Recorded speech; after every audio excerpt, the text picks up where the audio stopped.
welcome everybody to the Greenfork Food for Thought podcast. Today's guest is Jackie Orr. She's a fitness coach, nutrition coach. She's been in the game a long time, responsible for changing many, many lives across the area, and I know that feels good. Yeah. We just recently met.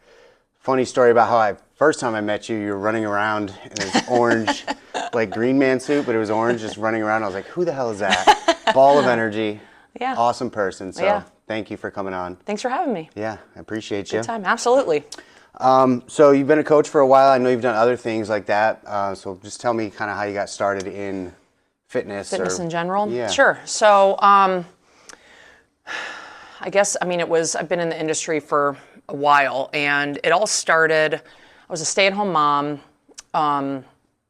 2 little kids, and we lived in, I don't know if you've ever been to Asheville, North Carolina. No. But we lived in a treehouse, like essentially like in the middle of nowhere. Yeah. And just trying to navigate,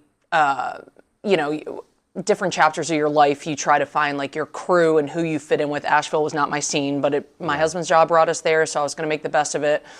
And we took our youngest kiddo to Build-A-Bear. It was her birthday, and it was that infamous picture where you're like, no, that's not me. Even though I was buying the bigger clothes, I was doing all this stuff, very much in denial, not into fitness at all. I was just in the throes of the chaos that is raising kids and putting everyone else before yourself. Yeah. So saw the picture and I was like, I don't like that. Started to kind of self-reflect. At the time, I was really lost, and I unfortunately lost my brother a few years ago, and did not know how to deal with any of that.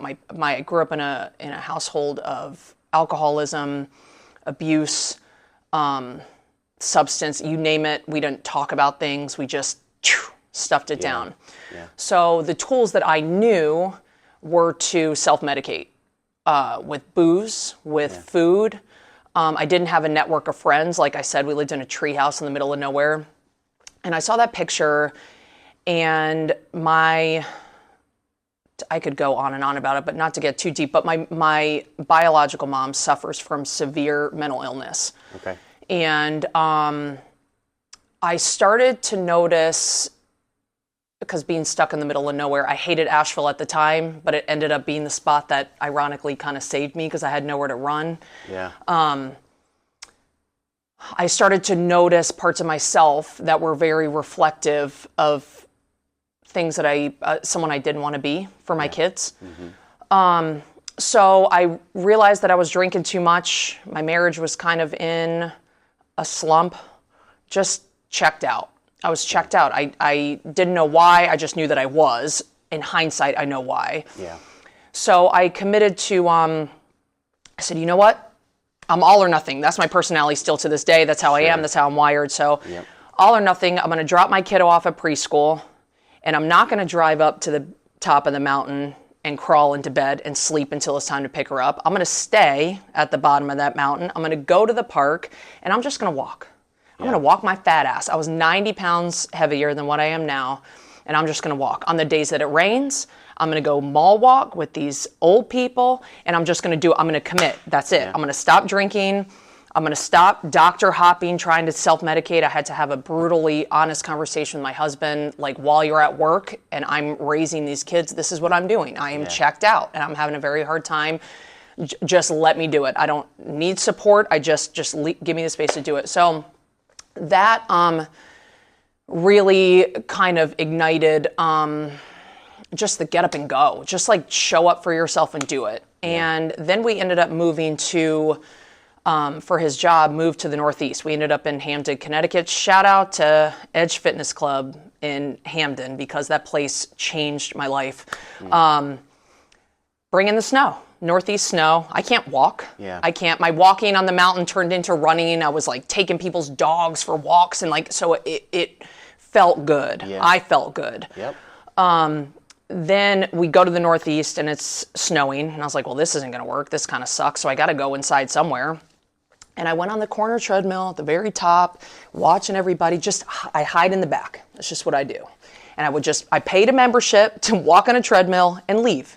Walk on a treadmill, leave. So I'm watching this boot camp class. It was like this wide open boot camp class, and there were all different areas, different fitness levels. There were old people, young people, and they were high-fiving and having the best time. And I watched them probably for about a month. Not confident enough to go try it. I was a little scared. Now, backstory, my brother was very much into bodybuilding while he was here. He was and I never understood it. I was like, your obsession, your structure, it's just weird. I don't get it. I get it. I get it now. I totally get it. Yeah. So I kind of inched my way into this boot camp class, tried it out, and immediately was welcomed. Yeah. Like, I got goosebumps talking about it. I immediately was a part of something. Yeah. And I was high-fiving, and it was so powerful to me, that human connection. And I was like, wait, this is so much fun. Yeah. So then that allowed me to have the confidence to, on days when I wasn't taking class, well, maybe I'll go over here and maybe I'll lift weights. Maybe I'll try that. Then when I was lifting weights, listening to music, random songs that my brother, he loved Prince, he loved Michael Jackson, they would come on, and I would smell his cologne. It was like this is way bigger than me kind of moment. Yeah. So I kept chasing that. I was like, you know what? I just want to go lift so that I can find him. I want him there. Yeah. In that, I started to understand him a little bit better, where I was like, I get it. I'm feeling strong. I'm feeling good. We were only in Connecticut for like 9 months, but that small amount of time lit a fire in me so strong, so bright, that I was like, I've got to do this for a living. Yeah. I want to personal train.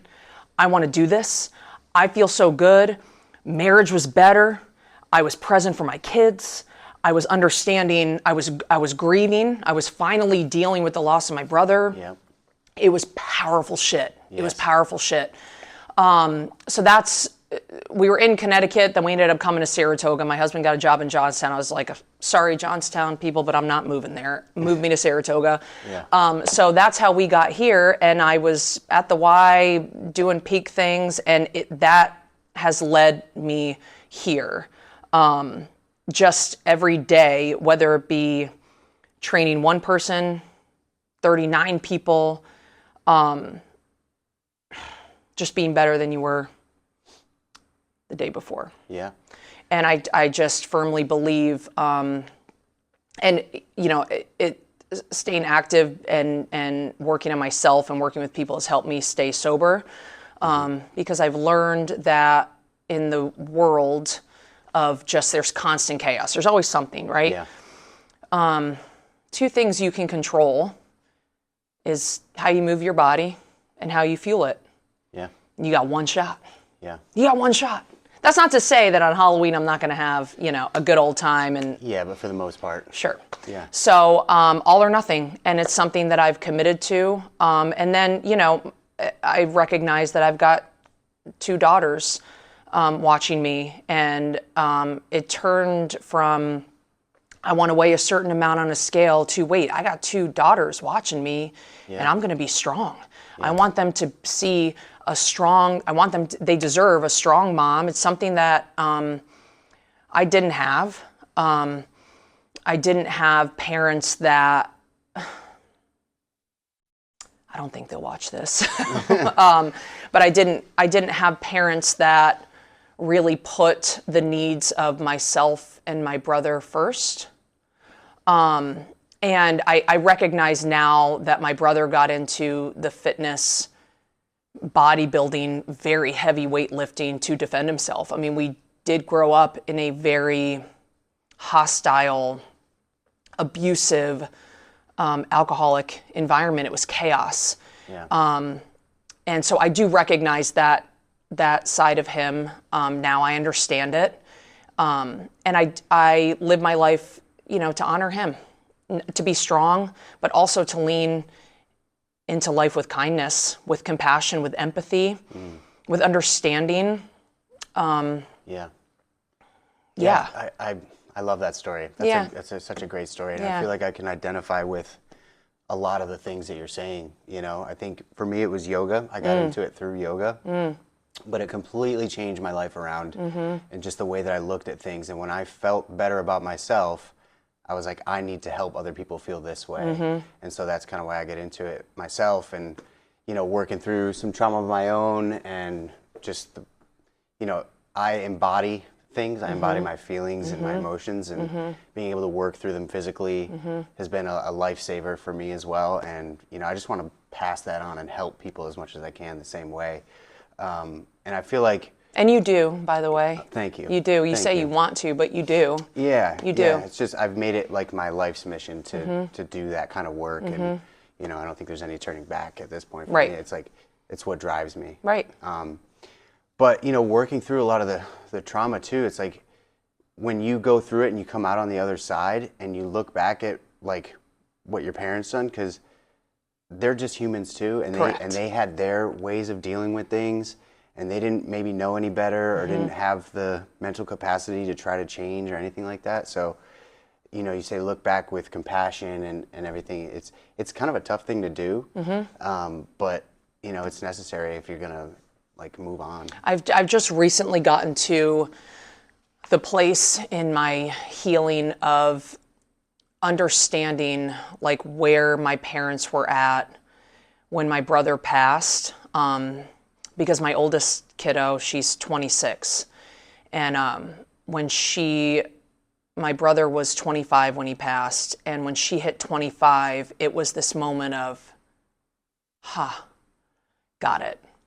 It was this reflection of Dan lived a very colorful, chaotic, fast life. And they were just doing the best that they could given the circumstances. And when he passed, there was, I put a lot of pressure on my dad specifically. It wasn't really my mom, but it was on my dad specifically, to be someone that I understood could not be. I mean, he was drowning in grief. His only son passed away. So luckily, my stepdad was a saving grace. He was very supportive, and he was a really, really, really great, influential man, kind, soft, gentle, just a breath of fresh air. He was a Vietnam vet, and unfortunately took his own life like 2 months into my sobriety. So that was such a pivotal moment where, what am I going to do with this? Yeah. This is another blow. When my brother passed away, I was like, I'm checking out. I don't know how the hell I'm going to navigate alone. I don't know what the hell I'm going to do. So I'm just going to check the hell out. But when Dean took his life, it was, all right, you got a choice. Yeah. This is going to suck. It's going to hurt. You're going to be incredibly uncomfortable, but you're either going to be bitter or it's going to make you better. And I think I kind of take that mentality into every,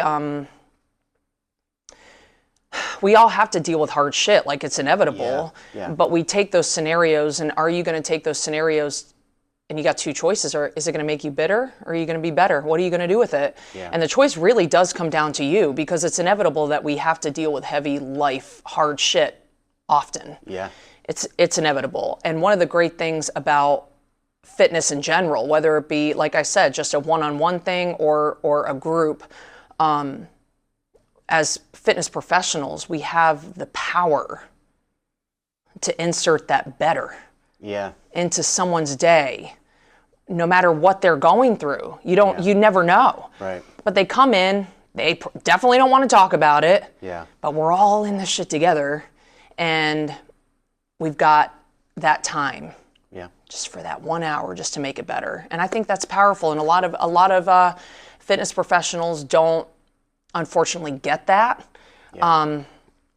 When you find the people that do, you stick with them. You stick with them. Yeah. And it builds a really strong sense of community. And I think, just being authentic and not being afraid to show the human side of yourself, which I've seen you do. Like it's something that's really powerful.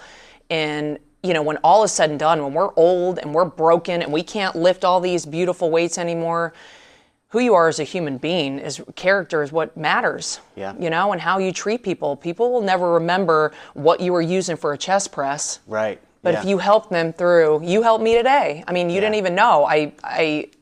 Before I came to class, it's just a hard week. My brother's birthday's on Friday, and I just feel emotionally heavy, and we're moving, you know, all these things. And I just wanted to stay under the covers. And I said, you know, I'm going to get my ass up and go. I'm going to go to Steven's class. And I felt better. I mean, it was just that like, or I heard you say big dog. And I was like, got it.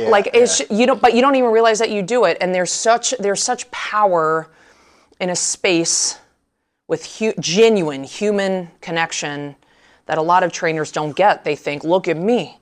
Look at what I can do. No one gives a shit. Yeah, right. No one gives a shit. I mean, it's cool that you can do that, but like, you know, I just think that a lot of people miss the mark in the fitness industry, and I think what makes people great is, as a fitness professional, is people remembering how you made them feel. Yeah. My buddy has that written on his gym wall. It's like they're not going to remember XYZ, but they'll remember how you made them feel. And we were kind of talking about that too. True. There's tons of different types of trainers, you know, and there's a different fit for everybody. And I think that for me, it's just showing up as my genuine self, which actually does care about people and how they're doing. And I want to see people grow.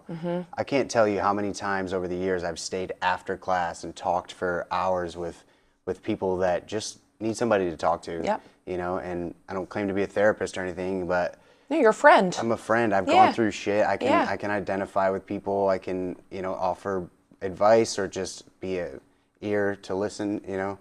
So. A lot of people aren't willing to offer up a vulnerable side of themselves either. And I'm gonna put out a little stereotype. Men in particular, don't necessarily open up a vulnerable side to themselves, and I think that's what sets you apart, makes you great. Because like I said, at the end of the day, how you treat people. Letting someone know that they're not alone. Not to like be dramatic, but those little conversations can save a life. Like, and I speak having experienced suicide. It's something that just one little sentence can completely change the trajectory of that person's shitty moment. You know, it's powerful. Yeah, it really is. It really is. You know, I've had bad days myself. I think I really enjoy being a part of a community. You know, just being around people, like you said, where if I'm having a bad day, I can come in here and work out and talk to people about it. And so it doesn't feel like necessarily like if I'm standing in front of the room and I'm teaching people how to do these exercises, it doesn't make me any better than them or any, you know, I'm not like, look at me, I can do this. It's like, I'm just showing you how to exercise, but I'm just here for you. Really, that's it. You know, that's how I look at it. Well, that's how it feels on the receiving end. Just so you know, that is how it is received. So. Yeah. I mean, I'm not like the rah-rah go like a million miles an hour. That's not me. I've never been like that. Like I said, I got into it through yoga. And so my coaching and my philosophy on fitness is sort of the same philosophy of yoga, where it's just as much mental as it is physical, and what you do, how you move can affect, you know, every other aspect of your life. Everything. Yeah. So just even the type of training that you do, you know, linear patterns tend to cause injury, and I'm a big believer that you hold emotions in your body. So if you're tight up here and you're not doing anything to work it out, you know, that's going to show. It's going to build in you, and so you have to release these things. That's something I've been thinking about lately too. Is somatic therapy. You ever heard of that? No. It's you know, it's like you trap traumas in your body. Yeah, the body keeps score. The body keeps score. Yeah, that's written by a somatic therapist. It's so true. Yeah. So there's different things that you can do, different exercises or whatever to kind of help release those trapped traumatic feelings, and it can be very, very powerful. So I'm kind of trying to explore that a little bit too. Amazing. Yeah. I mean, you'll have to come to Alabama. Yeah. I'm sure there's people down there that do that, but yeah. So you're going to live on the beach in Alabama? That's cool. Yeah. Tell me about that. Like, husband moves a lot, huh? I mean, we're in an empty nest phase of our lives, and we knew that once our youngest went, our families, I should preface this by saying our family is in the South. Okay. So we've done 12 plus years in the Northeast, just the four of us, our two kids and my husband and myself. But he's not in that industry anymore. And we knew that once our youngest graduated high school, we stayed for the schools. Obviously, you can't beat the schools up here. We knew we were going to downsize. Our house is a family home. And I said, you know what? Let's go back south. And I kind of little aggressively said, I'm from Florida. So I said, non-negotiable. I just want to be a driving distance from the beach. Like Then our youngest kiddo took she's so brave and confident. She said, I'm going to go to a big Southern SEC school. I said, okay. Yeah. So they did their whole college tour thing. She got accepted to Alabama, Roll Tide. And then we got the tuition bill. Yeah. And I was like, oh, well, all right. So we dropped her off. And I said, well, maybe we should just check out the beach. I mean, little did I know that they have gorgeous beaches in Alabama. Yeah. But we don't have it can be a temporary pit stop if we need it to be. I think we're going to go there and love it. It's a much slower pace. Just inevitable change. I do know that I still want to remain in health and wellness. We're going to take like a month and do nothing. Just kind of navigate. Just the two of us, because when I met my husband, our oldest daughter was 5. It was a month after my brother passed away. So it was the most chaotic of times. He comes from like a normal, wholesome, amazing family. The whole picture saved me. I will forever say that. And they've been nothing but supportive, and they are everything to me. So he came in at a very chaotic time, and it's just something where he and we never really had like a honeymoon phase after we got married, because it was always just like full steam ahead with a kid and then another kid, and it was just chaos. Yeah. So now it's our time just to kind of do it and slow down. And but I do know that I still want to be in health and wellness. I don't know at what capacity. Yeah. I know that it will not be the same. I don't have any expectations of continuing what I've been doing. But to me, what I've learned, because I took a step back from what I was doing just to focus on the move.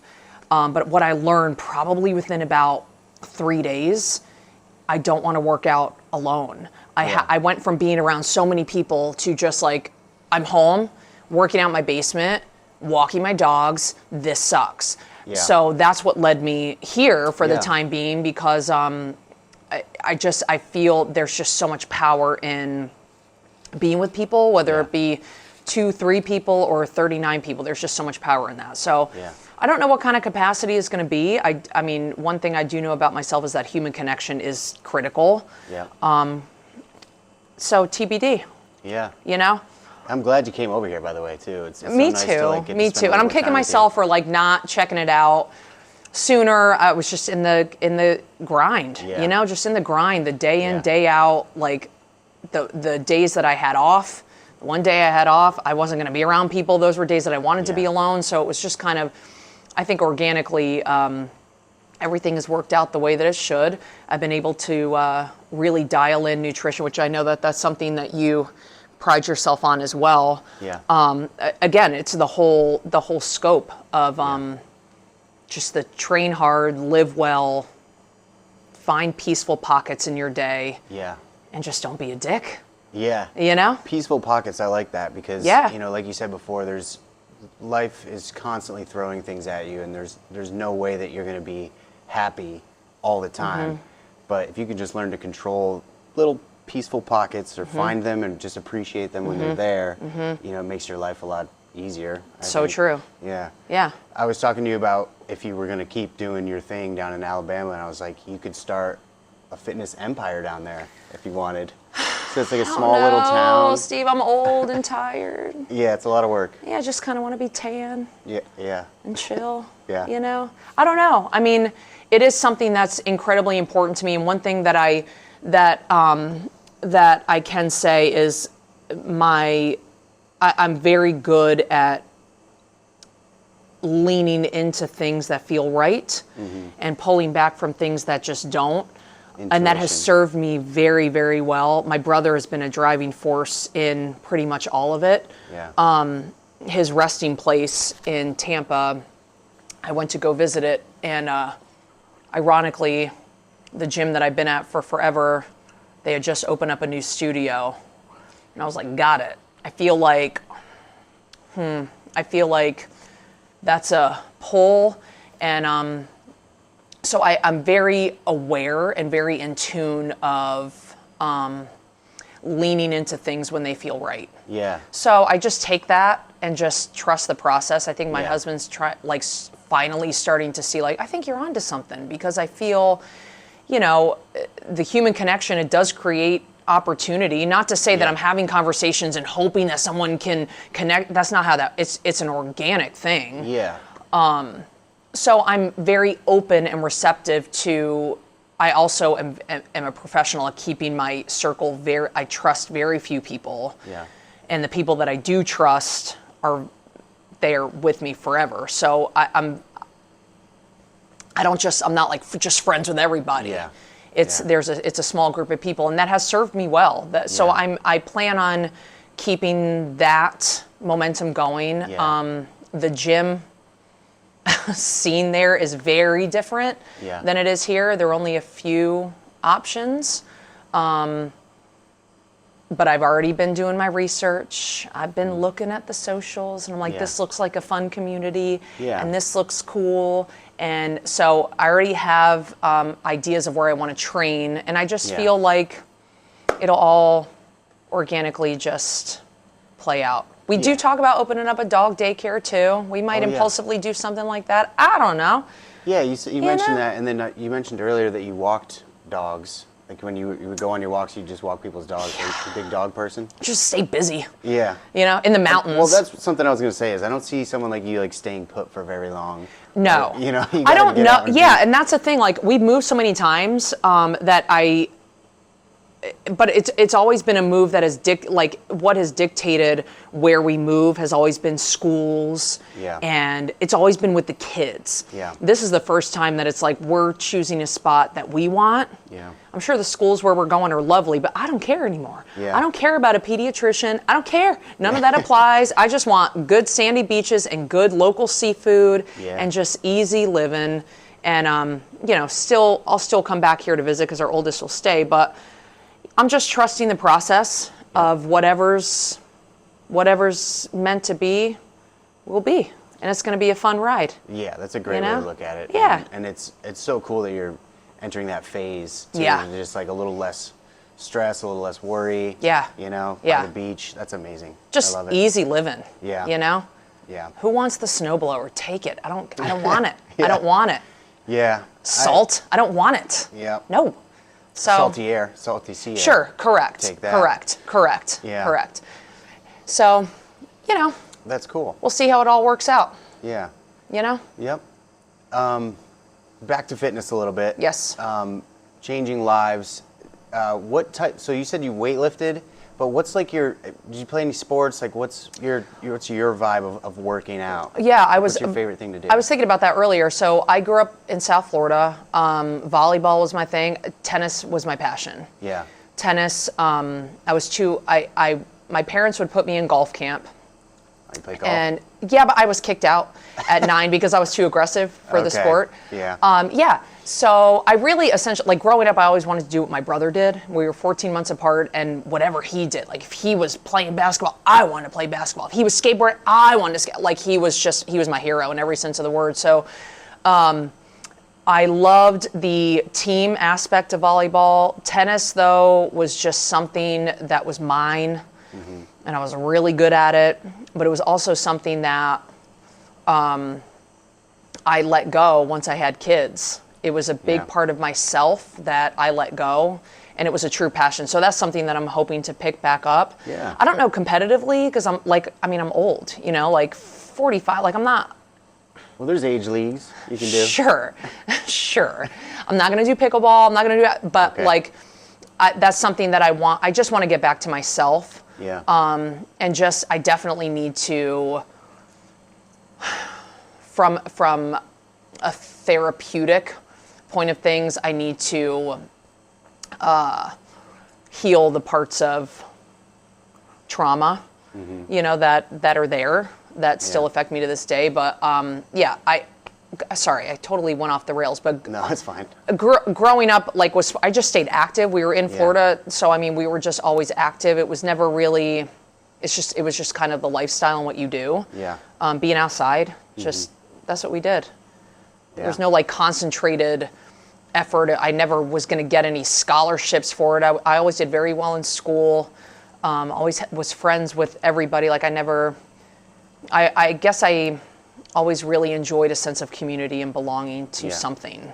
Yeah, I think that's kind of where I'm at. I'm not super competitive, but I just I got into jiu-jitsu, and that was really cool. But it was very competitive. The school that I was at, they push you to compete and get out there and be the best. Sure. And it kind of, that aspect of it wasn't a lot of for pressure. Me. Yeah, I don't love it. And neither does my son, but he's really into Muay Thai. Okay. And his love of it has led him to a coaching position at the gym. Amazing. He's 17 years old. Amazing. He's coaching Muay Thai. So, come on. Yeah, I'm super proud of him. That's amazing. Yeah, and it's that's amazing. just a skill that he can have, and I think. And he loves it. He loves it, yeah, and he loves teaching it. Yeah. Right now he's doing a kids class and an adult class, and it's really interesting.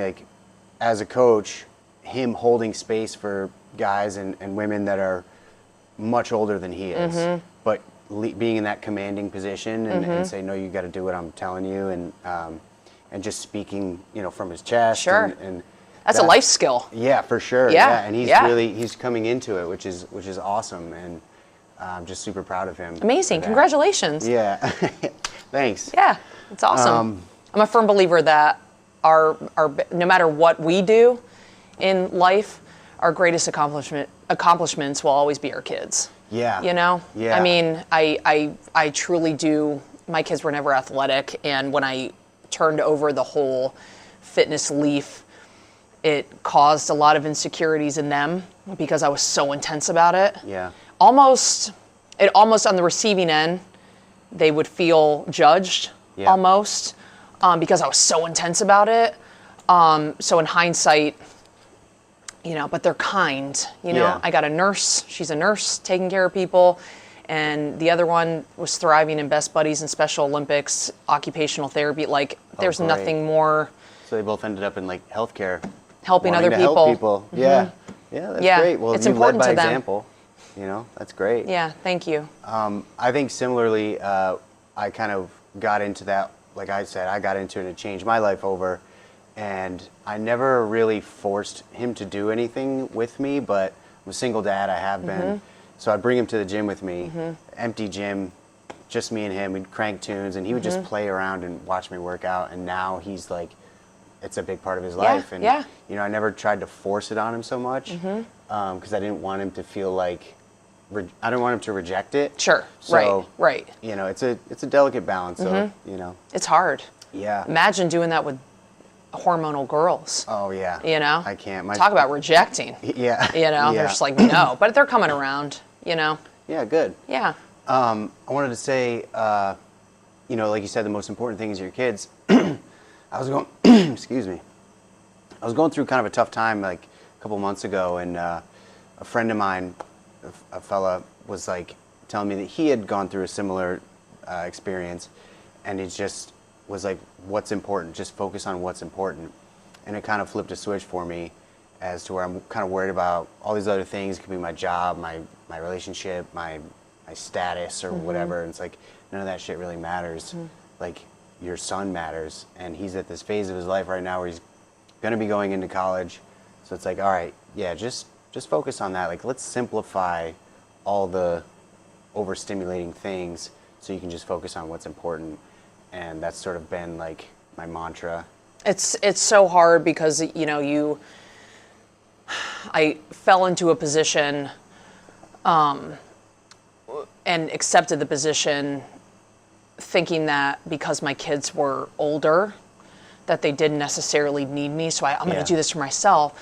But I learned that those were it was a time where they needed me the most. Yeah. Caroline was wrapping up high school. Yeah. My oldest was at the time living at home, going through nursing school and having a really hard time. And I was just so focused on doing this for myself. Like finally it's my turn, that when I would come home, I had nothing in my cup emotionally to give to them, to my husband, who still needed pieces of me. Sure. My daughters still needed their moms to tell me about exciting things or sit on the couch and cry. I had nothing left to give. Forget about like making my husband dinner. I had nothing. Yeah. So that was something that I really learned about myself, because those are things that are incredibly important to me. My family will always matter most. Yeah. So it was something where I was very humbled, and I had to take a step back, and I had to make a hard decision for myself to pull back from something that to me was so important, but it was so important that it was pulling away from what's never going to leave. You know what I mean? Yeah. Exactly. So I'm really glad that your son got that version of you, to be present, because we get so caught, like you said, we get so caught up in so many things. Yeah. And when you got kids, it's a whole nother, you really don't have the permission. Yeah. You really don't have the right to only think about yourself, Yeah. And like we said before about giving so much to others and being there for others, I'd find it same thing, right? Like I would find it crazy that I would be able to be here and be present and be a helper and a coach and a leader to all these people, and then you get home and you don't have time to like really dig in. So true. With your kids, and it's heartbreaking. It's so true. It sucks. No, it literally got goosebumps because it's so true, and I could cry because it's devastating. Yeah. It is. It's devastating, and when you're an empath, I'm assuming. Yeah. You take shit on, right? Yeah. When you're in the face of the community and you have a purpose, your purpose is to make a difference in the lives, genuinely make a difference in the lives of people, not just in the workouts, but in that human connection. Sometimes you come across things and have conversations with people that will drain you. Yeah. I can't shake it off. I wish I could. I wish I could just turn it off and but you can't. Yeah. When you have someone who is so invested, you're so invested in their journey, and they tell you they got a breast cancer diagnosis, or they finally got pregnant, but then they lost a baby, like consuming. Yeah. And it's not something I've learned. I don't want to turn that part off, but I also need to, there's a balance where you have to be available to those that they have the right to receive you. Depending on you. Completely. Yeah. And we assume that because, they can drive, or, they can make their own meals, that they don't need. Yes, they do. That's when they need us the most. Right. It's when they need us the most. That revelation, kind of just came to me, a little, not too long ago, where it's like, being a single father of a boy, I've always kind of raised him to be independent. I want to give him the skills that he can go out in the world and just do it himself. So I give him a lot of freedom to go out and do things. But it feels like it borders on neglect sometimes, and it makes me feel shitty to say, but you're like, okay, he doesn't know how to do all these things. You do have to guide him through this, and that is difficult to do, but you do have to take that task on. And if these other things are taking away from that, then you gotta figure out what's important and let some other shit go. Yeah, and there's a lot of pressure too. I can't even imagine from a male perspective, things that his mom can't teach him that you have to, and you're raising your boy to be a man. Yeah. And it's hard. You don't realize just how much they need you as they get older. Yeah. As they get that independence, that's when you really got to pull them in and just be like, okay, so you got to make sure that you're doing this safely and properly. And I mean, it's hard. It is scary. He It is. mentioned wanting to go to NYU. Yeah. And I was like, the city? I was like, I don't know. It frightens me Sure. to just be around that many people. Sure. And and all the shit that goes down there. And I don't want him to get in trouble. I don't want him Sure. to get hurt. Sure. But I gotta let him. Yeah, and you have to understand too. I mean, that was one thing with Caroline is we were like Southern SEC school, like, huh? Yeah. There's something to be said when your child is confident enough, brave enough to have the willingness to try. Yeah. Whether it works out or not, that speaks a lot to how you've raised him. The fact that he is willing to try, so that's something that would scare the shit out of you. Yeah. I walked around that Alabama campus and I was like, girl, my oldest would never. She stayed close. She went to UAlbany. She never came home, but she stayed close enough. That's just, she's very cautious in how she lives. Yeah. When they are willing, whether it works out or not, when they are willing to take that risk, hello, that's great. He's confident and brave and strong and willing. Yeah. That's a true testament to how he's been raised. I've learned that this first year. I've learned that with Caroline, for sure. For sure. Yeah, it's just scary. It's Yeah, tough, all of it. Yeah. It's awful. Yeah. It's awful. Yeah. But they find their way, they navigate, they thank God for cell phones. I mean, Yeah. Yeah. I've been using that location feature. Oh, yeah. With him, Oh, yeah. I'm like, no, you got to keep that up. yeah. Go do what you want, hang out with your Sure, friends or sure. whatever, but just so I know where you're at. Right. If I worry. Right, right. I'm not going to stalk you. I'm Right. not going to show up. Right. And embarrass you or anything. Right. Like, just Yeah. Let me know where you're at. I know. I was out there just running amok with none of that stuff. Yeah, right. I was running amok. Yeah, we were drunk in Face fields. down in orange groves, Yeah. just having a good old time. Yeah. God, they're going to be fine. And I mean, congratulations on the success of your son. You know, it's big. He's going to do big things. Yeah. Yeah. I'm super proud of him. Yeah, good. And all the shit that he's went through and come out the other end. And yeah, my parenting style has always kind of been completely open and honest and vulnerable about everything. Most things, you know. But like if I make a mistake, I'll own it, and just lead by example.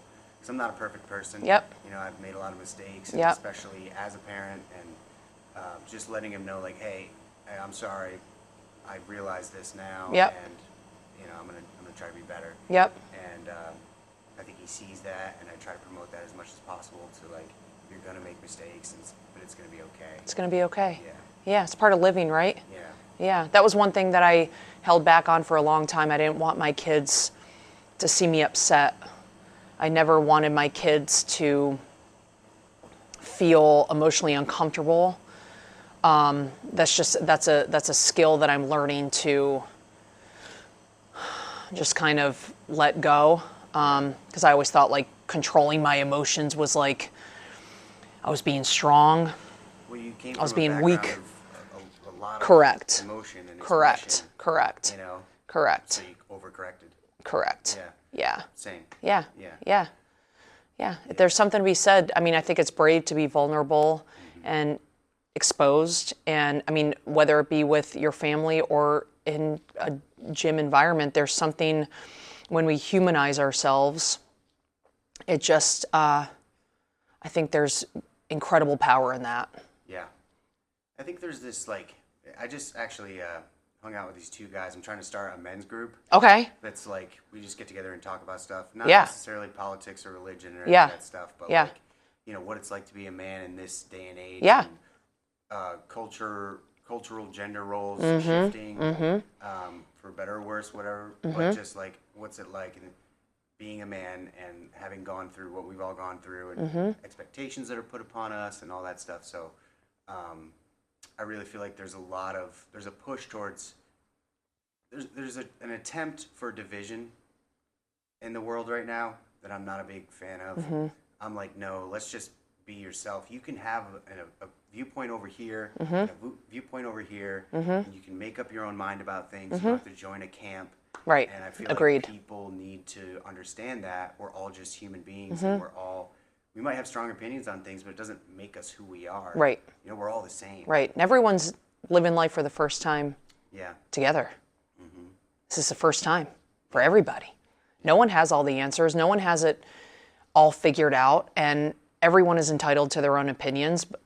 Where I feel the divide is when someone feels that their way is the only way. Right.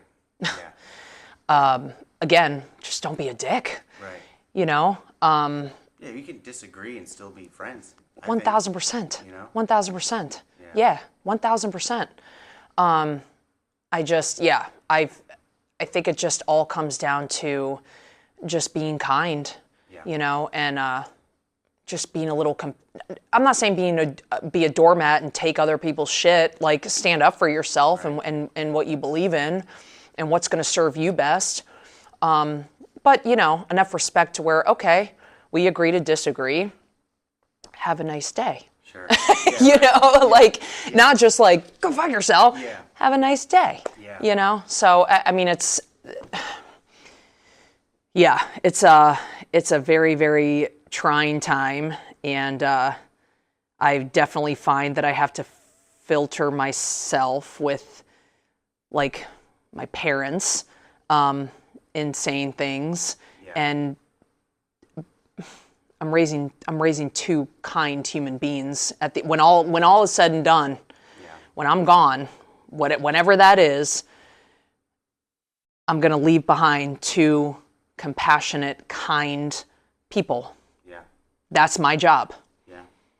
And you have impacted so many lives besides theirs as well. As they have impacted mine, though. Yeah. You know, I mean, that definitely goes both ways. Yeah. It goes both ways. You know, we've got hard days. There were days when I was going into coach classes, and you have to put feelings aside. Yeah. And there were days where I was going in on the verge of panic attacks, like just not knowing how to deal with certain things, really just needing a pocket to cry, just to kind of fall apart, but definitely didn't have the time. Yeah. And I've also made a practice to let people know that, like, you have really helped me today. I was having a really hard time today, and I appreciate you all. Like, so it goes with, again, the human connection of letting people know, taking that opportunity. You know, people will say to us, "Thank you so much for that great workout. That was so great. I really needed that today." Yeah. But grabbing them and saying, "You know what? I needed that today too, because I was really having a shitty morning, really chaotic. For that hour, thank you. Yeah. I was able to disconnect. We were able to dance a little bit and have a good time. Yeah. Yeah. The shit's still going to be there when we leave. Yeah. It's still going to be there. But I think missing... At least you're not sitting in it. Correct. And I also feel that there's power in... You know, I mean, there have been thousands of people that I've trained over all of the years, and I tend to go towards, it's great if you're the fittest in the class and you can run the fastest and you can, awesome, love that for you. But I tend to go towards, like, the ones that you can tell it's just like such an act of bravery to be there in the first place. Yeah. And they're hiding in the corner and they're just shy. I just feel this pull, like, I really like your shoes. Yes. Just something like that, where they feel included. I feel such an overwhelming power, a pull, a gravitational pull, if you will, because I was that one in the corner. I was at that treadmill looking at everybody like, I could never do that. Yeah. But damn it, I did. And they welcomed me, and I belonged to something. I think that that's such a big... That's such a big opportunity in the whole scheme of life. And it doesn't necessarily have to be fitness. No, yeah. Anywhere I go, I will find something to compliment someone somewhere.